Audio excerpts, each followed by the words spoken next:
My name is Irene Willette, and I'm 32 years old. 5 years ago, my sister told my parents I dropped out of medical school. She lied, and that single lie cost me my entire family. They cut me off, they blocked my number, they skipped my residency graduation. They weren't at my wedding. For 5 years, I was no one's daughter. Then last month, my sister was rushed into the emergency room, bleeding, unconscious, dying. The trauma team paged the chief surgeon. The doors opened, and when my mother saw the name on the white coat walking toward her daughter's stretcher, she grabbed my father's arm so hard it left bruises. Before we get into this, please take a moment to like and subscribe, but only if this story truly resonates with you. And drop your location and local time in the comments. I want to know where you are right now. Now let me take you back to the fall of 2019, to a kitchen table in Hartford, Connecticut, and the last time my father ever looked at me with pride. Growing up, there were 2 daughters in the Ouellette house, but only one who mattered. My sister Monica is 3 years older. She came out of the womb performing school plays, student council, the girl who could talk to any adult at any dinner party and make them laugh. My parents, Jerry and Diane Ouellette, Hartford, Connecticut, salt of the earth middle class, adored her for it. Dad managed a manufacturing plant. Mom did part-time bookkeeping.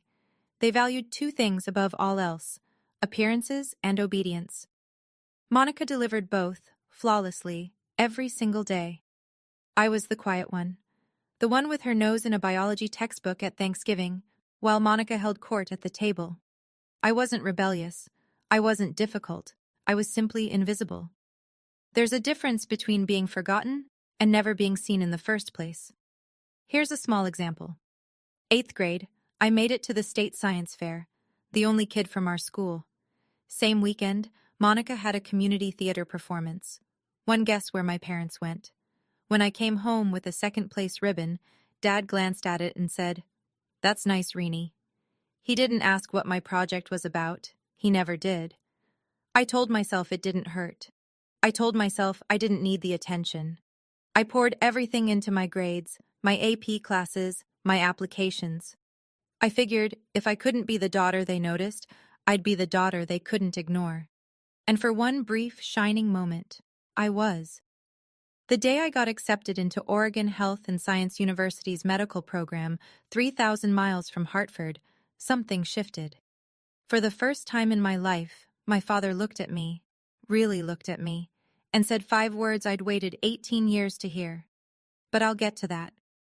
First, you need to understand what Monica did when she realized the spotlight was moving. The acceptance letter came on a Tuesday in April. I remember because Monica was visiting for the weekend. She was 22, working as a marketing coordinator at a mid-level firm in Stamford. Fine job, fine life. Fine was Monica's ceiling, though she'd never admit it. Dad read the letter at the kitchen table. His eyebrows went up.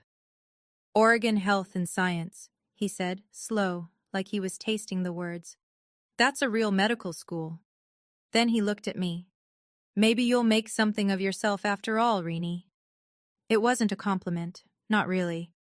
But it was the closest thing to one I'd ever gotten from him, and I held on to it like oxygen. Mom called Aunt Ruth that night.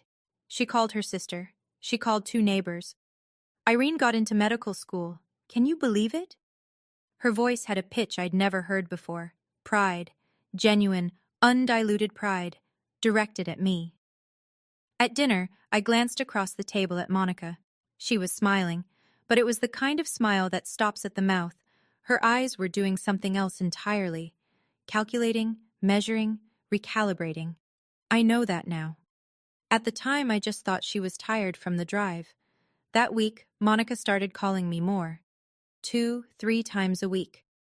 "How's packing going? Who's your roommate? What's Portland like?" She asked about my schedule, my classmates, my professors. She remembered every name I mentioned. I thought my sister was finally seeing me. I thought maybe my getting into med school had unlocked something between us. Respect, connection, whatever it is that normal sisters have. I was feeding her ammunition. Every detail, every name, every vulnerability. And I handed it all over with a grateful smile. Third year of medical school. That's when everything cracked open. My roommate, my best friend, was a woman named Sarah Mitchell. She'd grown up in foster care, no family to speak of, and she was the single reason I survived first year. When I called home once during a brutal anatomy exam week and Mom said, "Can't talk, Reenie, Monica's having a rough day at work," it was Sarah who sat on our apartment floor with me and said, "Their loss. Now get up. We have cadavers to memorize." Sarah was diagnosed with stage 4 pancreatic cancer in August of my third year. No family, no support system, just me.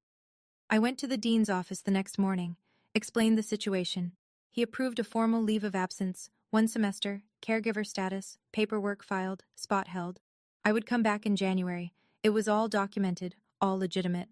I moved into the spare bedroom at Sarah's apartment, drove her to chemo, held her hand in the oncology ward at 3 in the morning when the pain got so bad she couldn't breathe.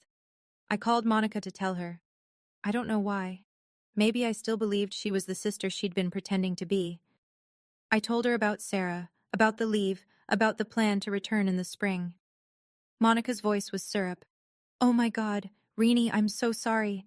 Take all the time you need. I won't say a word to Mom and Dad. I know they'd just worry." 3 days later, she called our parents. I don't know the exact words she used that night. I wouldn't learn the full scope of her lie until 5 years later, when it unraveled in the one place none of us expected. But the damage was instant. The call came at 11 at night. I was sitting in a plastic chair next to Sarah's hospital bed. She'd had a bad reaction to the latest round of chemo, and they'd admitted her overnight. My phone lit up. "Dad, your sister told us everything." His voice was flat, arctic. The dropping out, the boyfriend, all of it. "Dad, that's not—" "Don't. Monica showed us the messages. She showed us proof." I pressed my hand against the wall to steady myself. "What messages? What proof?" "Dad, I'm sitting in a hospital right now. I'm taking care of my friend. Monica said you'd say exactly that." A pause. "She said you'd have a story ready." My mother got on the line. Her voice was shaking. "How could you lie to us for a whole year, Irene?" "Mom, please, listen to me. I filed a leave of absence. I can show you the paperwork. I can give you the dean's number." "Enough," Dad again. "Don't call this house until you're ready to tell the truth. You've embarrassed this family enough." The line went dead. I sat on that hospital floor for 20 minutes. Sarah's IV beeped on the other side of the curtain. My phone screen still showed the call duration, 4 minutes and 12 seconds. That's how long it took my parents to erase me. 20 minutes later, a text from Monica. "I'm sorry, Reenie. I had to tell them. I couldn't keep your secret anymore." She wasn't sorry. She'd just executed the most precise strike of her life, and she'd done it with a broken heart emoji as a signature. I was 3,000 miles from Hartford. I had $46 in my checking account, and I had just become no one's daughter. I tried. I need you to know that. I tried everything I could from 3,000 miles away with no money and a dying friend in the next room. Over the next 5 days, I called my parents 14 times. The first 3 went to voicemail. By the 4th, Dad's number was blocked. Mom blocked me 2 days later. I sent 2 emails, one short, one long. The long one had my leave of absence paperwork attached as a PDF. I included the dean's direct phone number. I included Sarah's oncologist's name. I gave them every piece of evidence a reasonable person would need. Neither email got a response. I wrote a handwritten letter, mailed it priority from Portland. 5 days later, it came back. Returned to sender, unopened. I recognized my mother's handwriting on the envelope. I called Aunt Ruth, Dad's younger sister, the only person in our family who'd ever treated me like I mattered equally. Ruth called Dad that same evening. I know because she called me back 40 minutes later, voice heavy. "He told me to stay out of it, sweetheart. He said you've made your bed." Ruth tried to tell him about the leave of absence. Dad hung up on her. 5 days, 14 calls, 2 emails, 1 letter, 1 intermediary. All of it, every single attempt, rejected, blocked, or returned. And here's what sealed it. This wasn't new. This was the pattern of my entire life, compressed into its most brutal form. Every science fair they skipped, every recital they forgot, Every time Monica's version of events was accepted without question while mine was dismissed. This was just the final, loudest iteration.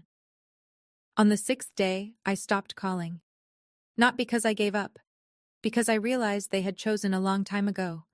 Monica just gave them permission to stop pretending. Sarah died on a Sunday morning in December. Quiet. Just the beep of the monitor going flat and the pale winter light through the hospice window. I was the only one in the room. No one from my family called. No one knew.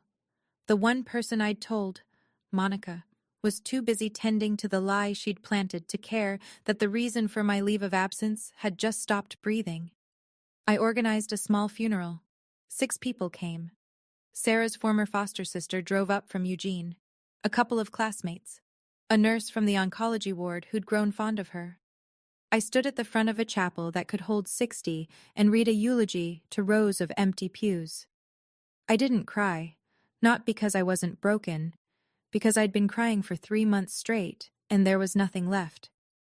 That night, I sat alone in Sarah's apartment, our apartment. Her coffee mug was still on the counter, her jacket still hung by the door.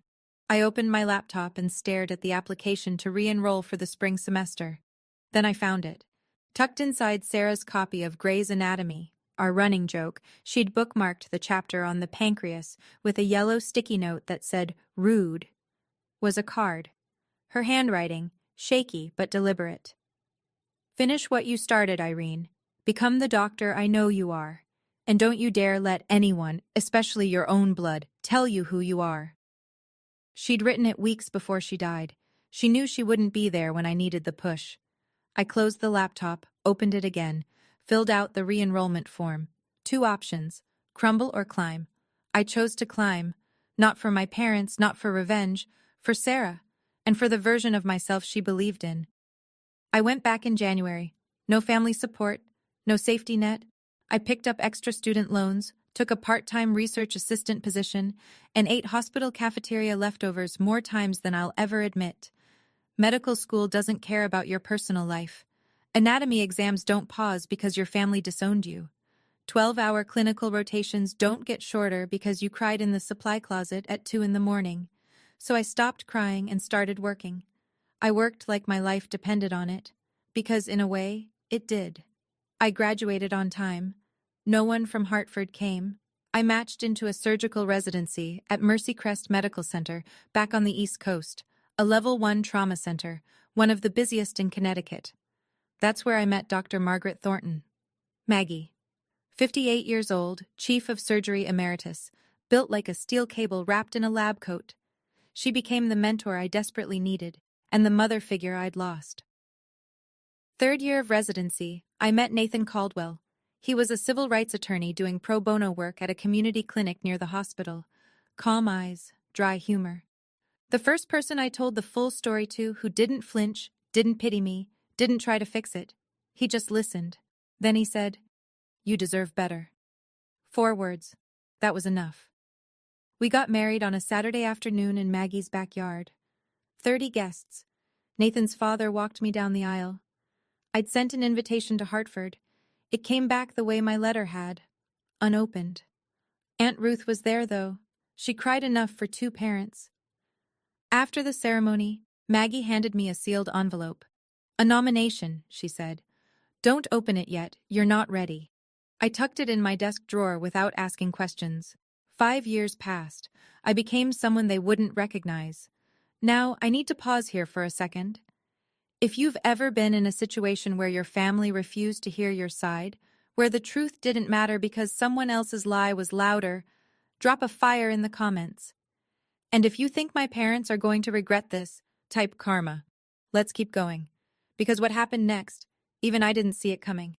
January, present day. I'm 32 years old. I'm the chief of trauma surgery at Mercy Crest Medical Center. I have a house in the suburbs with a porch that gets good morning light, a husband who makes me laugh every day, and a golden retriever named Hippocrates, Hippo for short, who has never once judged me for eating cereal at midnight. It's a good life, a real one, built brick by brick with my own hands. But there's a specific kind of ache that never fully fades. It lives in the hollow space between your ribs, right where a family is supposed to be. I don't wake up crying anymore. I don't check my phone hoping for a Hartford area code. But every Thanksgiving there's a moment, just a flash, where I set the table and count the plates and feel the absence like a phantom limb. Aunt Ruth still calls every Sunday. She's my thread back to that world. I never ask about them, but I always listen when she volunteers information. Mom and Dad are healthy. Monica got divorced 2 years ago. She's selling medical devices now. The irony is not lost on me. Last week, Ruth called with something different in her voice. Cautious. Irene, there's something I need to tell you about Monica. Something concerning. Before she could finish, my hospital pager went off. Trauma activation. I told Ruth I'd call her back. I never got the chance, because what Ruth was trying to tell me was already on its way, hurtling down I-91 at 60 miles an hour in a sedan that was about to run a red light, and within the hour, the thing Ruth was warning me about would be lying on my operating table, bleeding out, with my parents in the waiting room and my name on the chart. I just didn't know it yet. Let me back up. Because what Monica did wasn't a single lie, it was a campaign.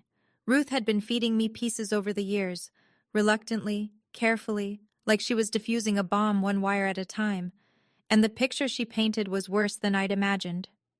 For 5 years, Monica maintained the narrative. At every Thanksgiving, every Christmas, every family gathering, she performed the role of the grieving older sister. We don't really talk about Irene, she'd tell cousins. It's too painful for Mom and Dad. She'd shake her head, lower her voice, let the silence do the work. But she didn't stop at silence. She added details. She told our grandmother that I was homeless. She told Uncle Pete's wife that she'd heard from mutual friends I was in and out of rehab. She told our mother, on Christmas Eve 2 years ago, that she had tried to reach out to me and I had refused, that I was the one who cut them off. She flipped the entire story. She said at Thanksgiving, Ruth told me once, voice tight with fury, "I've begged Irene to come home. She won't even answer my calls. I think she hates us." Meanwhile, I was 3 floors deep in an operating room saving a teenager's life. The genius of it, and I use that word with disgust, was that Monica didn't need my parents to forget me. She needed them to believe I had abandoned them. That way, their grief became proof. Their silence became justified. And she remained exactly what she'd always been, the loyal daughter, the only one who stayed. She wasn't protecting them. She was protecting her position. And there was one more thing Ruth told me, something I didn't learn until much later, that made the whole picture even darker. But I'll get to that. Nathan told me this over coffee one morning, 6 months ago. He'd been sitting on it for 2 years. "There's something I didn't tell you," he said, setting his mug down carefully, the way he does when he's about to deliver bad news in his lawyer voice.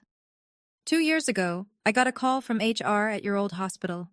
Someone using a fake name had contacted them asking about the employment status of Irene Ouellette. They wanted to know if you'd ever been disciplined, if your credentials were legitimate. I stared at him. Who? I had a colleague trace the inquiry. The IP address came back to Hartford. The kitchen went very quiet. Ipo's tail thumped against the floor. The coffee maker hissed. "She was trying to find something," I said. "Anything," Nathan confirmed. "Anything she could use to keep the story alive, to prove you were a fraud." "She didn't find anything." "No, because there's nothing to find." I wrapped my hands around my mug. Tight. I could feel the heat bleeding through the ceramic. "She didn't just lie about me once, Nathan. She's been hunting me." He reached across the table and put his hand over mine. "That's not sibling rivalry, Irene. That's something else entirely." He was right. Monica hadn't told a lie and moved on. She had built an architecture of deception, load-bearing walls, reinforced beams, and she'd spent 5 years making sure none of them cracked. Every holiday story, every whispered rumor, every fake inquiry was another brick. I could have done something then, called a lawyer, confronted my parents, blown the whole thing open. But I didn't, because life was about to do it for me, in the most brutal, public, and ironic way imaginable. And it started with a pager at 3 in the morning. Thursday night, January, 3:07 a.m. The pager dragged me out of a dead sleep. Nathan shifted beside me, murmured something. Ipo lifted his head from the foot of the bed. The screen glowed in the dark. Level 1 trauma. MVC, single female, 35, blunt abdominal trauma, hemodynamically unstable. ETA 8 minutes. I was dressed in 4 minutes. Driving in 6. The roads were empty and wet, that particular shade of black that January gives you in Connecticut. I ran through the case in my head the way I always do. Mechanism of injury, probable organ involvement, surgical options, motor vehicle collision, blunt abdominal trauma, unstable vitals, likely splenic rupture, possible liver laceration. I'd done this surgery 100 times. I badged in through the ambulance bay entrance and walked straight to the trauma bay.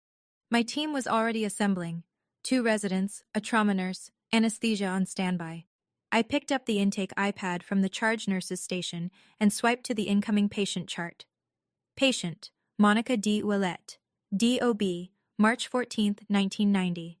Emergency contact, Gerald Ouellette, father. I stopped walking. The hallway noise, the beeping, the intercom, the squeak of shoes on linoleum, it all pulled back like a tide. For 2 seconds, maybe 3, I wasn't a surgeon. I was a 26-year-old sitting on a hospital floor in Portland, phone still warm in my hand, listening to a dial tone. Dr. Ouellette? My charge nurse, Linda, appeared at my shoulder. You okay? I looked up, blinked, set the iPad down. I'm fine. Prep Bay 2, and page Dr. Patel. I want him on standby. The ambulance siren wailed in the distance, getting closer, and behind that ambulance, I knew, before I could see them, were 2 people I hadn't faced in 5 years. The ambulance doors cracked open and the stretcher came fast. Monica was strapped down, unconscious, oxygen mask fogging with shallow breaths, blood on her shirt, one hand hanging limp off the side rail. The paramedics rattled off numbers, blood pressure dropping, heart rate climbing, 2 large-bore IVs running wide. Behind them, running, came my parents. My mother looked like she'd aged a decade, hair thinner, face drawn. She was in a bathrobe, slippers on the wrong feet. My father was in a flannel and jeans, thrown on in a panic. His face was the color of old paper. "That's my daughter," he shouted past the triage nurse. "Where are they taking her? I need to talk to the doctor in charge." The nurse, a woman named Carla I'd worked with for 3 years, put both hands up. "Sir, family needs to wait in the surgical waiting area. The trauma team is already here. The chief is handling this personally." "The chief?" Dad grabbed Carla's arm. "Get me the chief, now." Carla glanced through the glass partition toward the trauma bay. She looked at me, gowned, gloved, my badge hanging from my scrub top. She read the name, read it again. Her eyes went wide for just a fraction of a second. I gave a small shake of my head. "Not now." Carla composed herself. "Sir, the chief is prepping for surgery. You'll be updated as soon as possible. Please, the waiting room is this way." My parents were led down the hall. Mom was whispering prayers, hands clasped so tightly her knuckles were white. Dad kept turning back, looking through every window he passed. "She's all we have," he said to no one in particular. "Please, she's all we have." I heard it through the partition glass. Every word.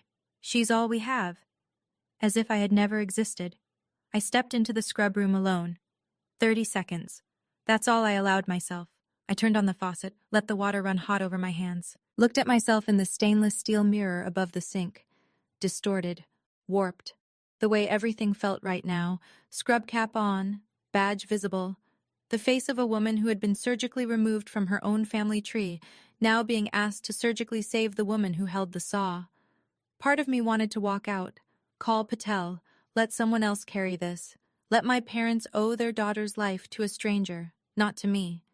That would be cleaner, simpler. But there was a woman on that table with a ruptured spleen and what looked like a grade 3 liver laceration. She was losing blood faster than we could replace it. She was going to die in the next 30 to 40 minutes if the best surgeon in this building didn't operate, and the best surgeon in this building was me. I paged Patel directly. "I have a conflict of interest. The patient is a family member. I'm disclosing it now and documenting in the chart. If at any point my judgment is compromised, you take the lead, no questions asked. Patel's voice was steady. Understood, Chief. I told Linda to note the disclosure in the nursing record. Everything by the book, everything on paper. Then I pulled on fresh gloves, pushed through the OR doors, and looked down at the table. My sister's face. Still. Bruised. The oxygen mask fogging and clearing. She looked smaller than I remembered. Thinner. There were worry lines around her eyes that hadn't been there 5 years ago. For 3 seconds, she wasn't the woman who destroyed my life. She was a body on my table, and that was exactly how I needed her to be. Let's go, scalpel. 3 hours and 40 minutes. That's how long it took to rebuild what the steering column and the red light had torn apart. Ruptured spleen. We took it out. Grade 3 liver laceration. We repaired it with precision sutures, layer by painstaking layer. Internal bleeding from 2 separate mesenteric vessels. Clamped, cauterized, controlled. I didn't speak unless I needed to. Suction, clamp, lap pad, retract. My hands moved the way they've been trained to move. Steady, deliberate, fast when speed mattered and slow when precision mattered more. The residents watched. They always watched during my cases, and I could feel their attention sharpen when the liver repair got tricky. I didn't falter. I couldn't afford to.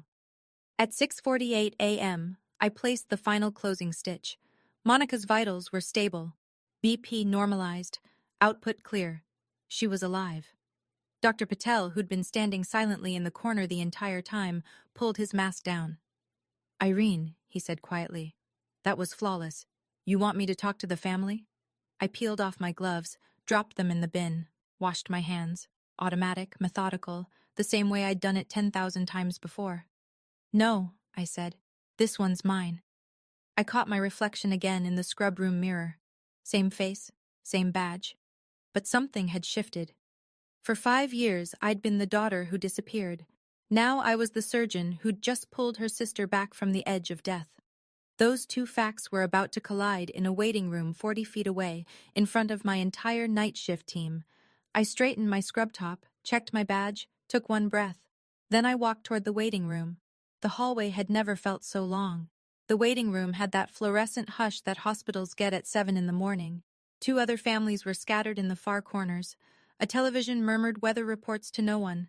And in the center row, sitting rigid, sleepless, terrified, were my parents. I pushed through the double doors, still in my surgical scrubs, mask pulled down around my neck. Scrub cap off now, hair pulled back. My badge hung at chest level, printed in clean block letters anyone could read from 6 feet away. Dr. Irene Ouellette, MD, FACS, Chief of Trauma Surgery. Dad stood first. He always stood first. It was a reflex, the need to be in charge. Doctor, how is she? Is Monica... He stopped. His eyes had dropped to my badge, then rose to my face, then dropped to the badge again. I watched the recognition move through him like something physical, a tremor that started in his hands and climbed to his jaw. Mom looked up a half-second later. Her lips parted. No sound came out. Her right hand shot to Dad's forearm and clamped down, fingers digging into the flannel of his sleeve with a force that I would later learn left 4 bruises shaped like fingertips. 5 seconds of silence. 5 seconds that held 5 years. I spoke first. Calm, clinical. The same voice I used to address every family in this room. Mr. and Mrs. Ouellette. I'm Dr. Ouellette, Chief of Trauma Surgery. Your daughter Monica sustained a ruptured spleen and a grade 3 liver laceration in the accident. Surgery was successful. She's stable and currently in the ICU. You'll be able to see her in approximately 1 hour. Mr. and Mrs. Not Mom and Dad. I watched that land. I watched it cut. Behind me, through the glass partition, Linda and 2 nurses were watching. They knew. By the look on their faces, they'd already put it together. My mother moved first. She took a step toward me, arms lifting, a sob already breaking through her chest. Irene? Oh my God. Oh my God. Irene. I stepped back. Half a step. Polite. Unmistakable. She froze. Her hands hung in the air between us. Then slowly, painfully, dropped to her sides. Dad's voice came out like gravel dragged over concrete. You're a doctor. I am. You're the chief. I am. But Monica said what exactly? He closed his mouth, opened it, closed it again. I could see the machinery of his mind trying to reassemble 5 years of certainty that was crumbling in real time. Mom was crying now. Not quietly. "We thought you dropped out. She told us she told you I dropped out. That I had a boyfriend with a drug problem. That I was homeless. That I refused to contact you." I kept my voice level. No shaking. No tears. I had rehearsed this moment 1,000 times in the shower, in the car, in the dark before sleep. I never thought it would happen in surgical scrubs under fluorescent lights. None of it was true. Not a single word. Through the glass behind me, I could see Carla press a hand to her mouth. A resident, Dr. Kimura, second year, looked away, jaw tight. Linda set down her clipboard and stared. Dad tried to redirect. Old instinct. "This isn't the time or place, Irene. Your sister is in the ICU." "I know. I just spent 3 hours and 40 minutes making sure she survives. So yes, Dad, I'm aware of where she is." He had nothing. For the first time in my life, my father, a man who had never been at a loss for a decree, had absolutely nothing. The silence was doing the work I never could. 5 years of blocked calls, returned letters, ignored emails, none of it had made a dent. But standing here, alive and accomplished and wearing the proof on my chest, that was louder than anything I could have written in a letter. Mom reached for the back of a chair to steady herself. "The letters," she whispered. "You said you sent letters." 2 emails with my leave of absence paperwork attached. 1 handwritten letter, mailed priority. You sent it back unopened. I recognized your handwriting on the envelope. She pressed her fist against her mouth. Dad stared at the floor. "I called 14 times in 5 days. I asked Aunt Ruth to talk to you. You told her to stay out of it." I wasn't accusing. I was reciting. These were facts, and facts don't need volume. Then Linda appeared at the door. She didn't know the full story. Not yet, but she had hospital business. "Dr. Ouellette, I'm sorry to interrupt. The board chair saw the overnight trauma log. He asked me to pass along. The Physician of the Year Selection Committee sends their congratulations on tonight's surgical outcome." Linda said it the way she'd say anything routine. She had no idea she'd just detonated a second bomb. Mom looked at me, eyes swollen, mascara gone, bathrobe still on. "Physician of the Year? It's an internal recognition, it's nothing." I turned to Linda. "Thank you. I need to check post-op vitals. Excuse me." I walked toward the ICU corridor, measured steps, spine straight. I didn't look back, but I heard my mother's voice behind me, small and ruined. "Jerry, what have we done?" And I heard something I'd never heard before. My father, saying nothing. Because silence, for the first time, was the only honest thing he had left. 4 hours later, ICU, room 6, monitor beeping in rhythm, morning light angling through the blinds. I walked in for the standard post-op assessment. Vitals, drainage output, wound check, routine. Except nothing about this was routine. Monica's eyes were open, glassy, unfocused from the anesthesia, but open. She blinked at the ceiling, blinked at the IV pole. Then her gaze tracked sideways to me. She squinted. Read my badge. Read it again. The color drained from her face in a way I've seen before, but only in patients who've just been told their prognosis is bad. "Irene." Her voice was sandpaper. "Good morning, Monica. I'm your attending surgeon. You sustained a ruptured spleen and a grade 3 liver laceration from the accident. Surgery went well. You're going to make a full recovery. You're a doctor. Not a question. A reckoning. I'm the chief of this department, have been for 2 years. I watched it happen. The same spectrum Dad had gone through, but slower, because Monica was processing it through a morphine drip and what I suspect was dawning terror. Confusion first, then disbelief, then fear. And then, there it was, the expression I'd seen my whole life, the quick flicker behind the eyes, calculation. Even now, lying in a hospital bed with my sutures holding her liver together, Monica was trying to figure out how to spin this. Irene, listen, I can explain. You don't need to explain anything to me. I nodded toward the glass door, where 2 figures stood in the hallway, watching, faces wrecked, eyes red. You need to explain it to them. I updated her chart, checked the drain, left without another word. I didn't stay to hear what happened next, but the entire ICU floor heard it. Monica's room wasn't soundproof, and neither was the truth. Okay, I have to stop here for a second. What do you think Monica told my parents when they walked into that ICU room? Option A. She finally tells the truth. Option B. She doubles down on the lie. Option C. She plays the victim, again. Drop your answer in the comments. And if you haven't subscribed yet, now is the time. Because the next part of this story is where everything comes crashing down. I learned what happened from Linda, who heard it from the ICU nurse, who heard it through the glass. If you guessed option C, congratulations. You know my sister. The moment my parents walked in, Monica started crying. Big, heaving sobs that pulled at her stitches and made the heart monitor spike.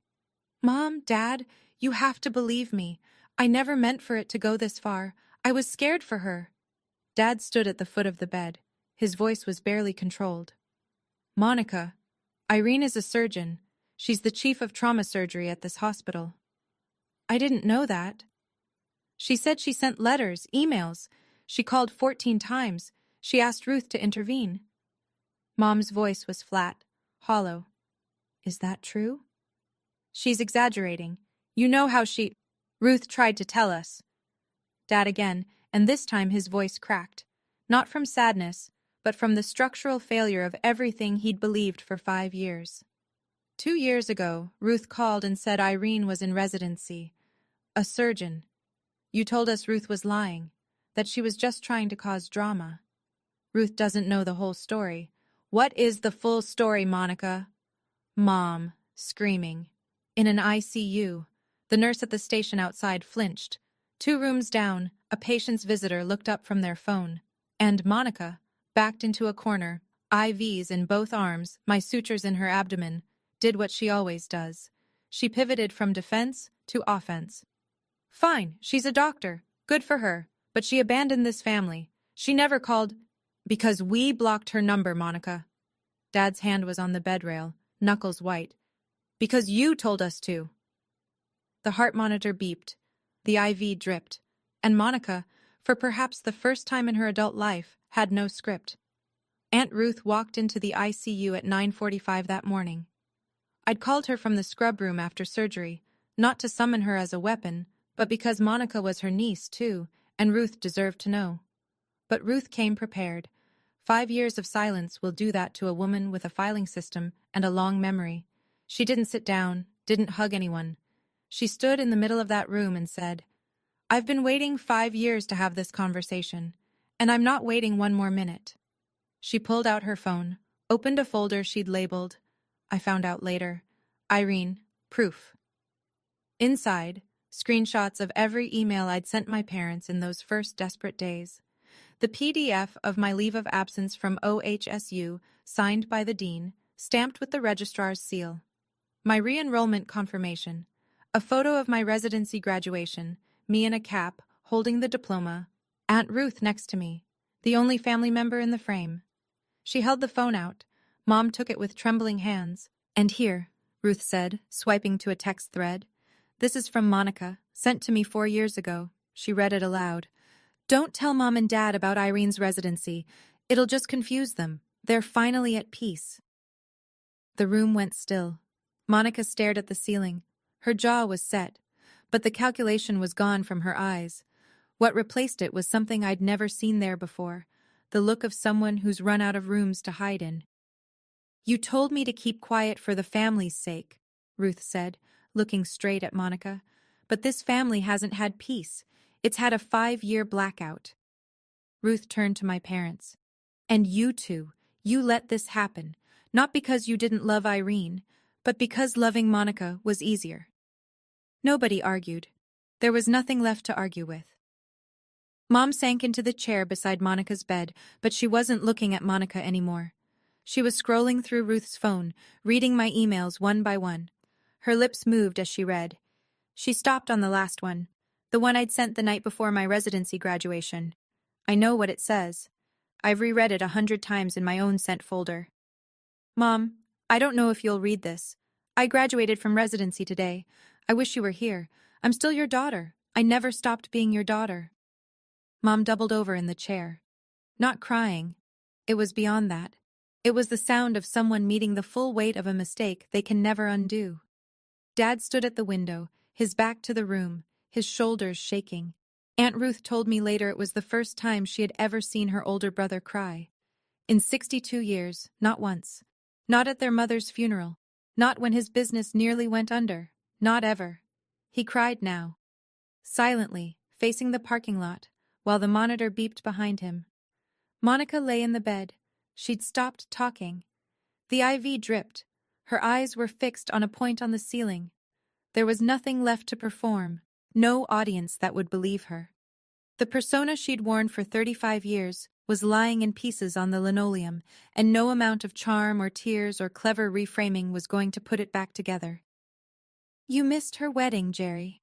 Ruth's voice was quiet now, spent. Nathan's father walked her down the aisle. Do you understand what that means? Dad didn't turn from the window, but he spoke. 4 words, low, cracked down the center. What have we done? Not a question. He wasn't asking. He was convicting. And knowing the truth and knowing what to do with it, those are 2 very different things. I came back that afternoon. End of my shift. 22 hours since the pager woke me. But who's counting? My parents were still there. Of course they were. Where else would they go? Back to the house where they'd spent 5 years pretending they only had one daughter? Mom stood up the second I walked in. Her face was swollen, eyes nearly shut from crying. Irene, baby, I'm so sorry. I held up my hand.